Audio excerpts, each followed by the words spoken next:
Guys, babalikan ko na po yung ating niluto mga kasimpol. Halo ko lang, medyo konti na yung tubig. Yan, tapos ilalagay ko na po yung ceiling green yan. Ilalagay na natin.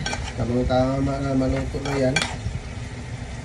Maluto na po yung ating gulay. Kailangan na natin, medyo malakas yata yung init. Yan, para dagdag bango po yan mga kasimpol yung ceiling green. Tapos tatakpan ko ulit. Yan. Medyo oil.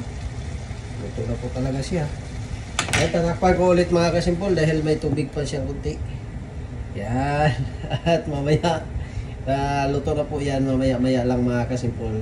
Dahil magpiprito din ako ng dito, ililipat ko po yan sa lalagyan kasi yata dito sa bowl. Tapos mamaya dahil magprito ko ng isda, ito yung isda medyo matigas pa na yung isa na lambot yung isda. Lagyan ko po na siya na tubig mga sipol, dapat wala pala tubig. Yay. Ito na guys. Ayan.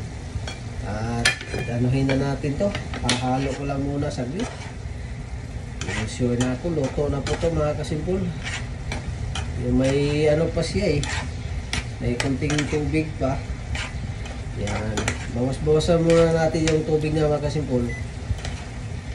Yan. Kailangan po na siya. Walang tubig. Tuyo. Kaya matuyo po siya mga kasimpol.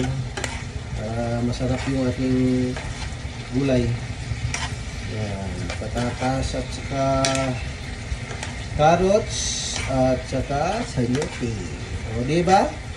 Kung ano lang po yung nandyan sa rep mga kasimpol na aking makikita, ay yun po yung gagawaan ko ng luto. Hindi ko alam kung ano po yung luto na to ha.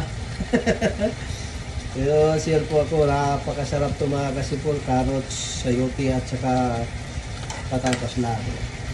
Yan, o diba? Saan ka pa may nita? Pag-ulam. Ulam na. Masarap na. Ang bao na yan mamaya mga kasimpol. Yan. Dahil mag-prito ako ng kwan mamaya.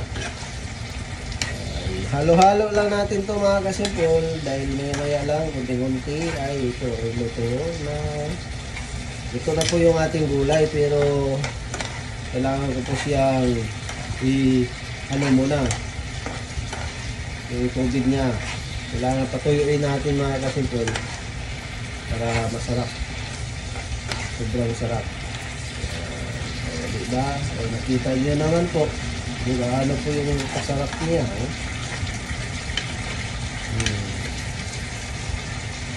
gaano na siya kasarap. Yan ang mga kasimpol, maraming salamat po sa iyong lahat. Luto na po yung ating ulam na aking luto ngayon. Yan, hanggang dito na po yung ating video mga kasimpol.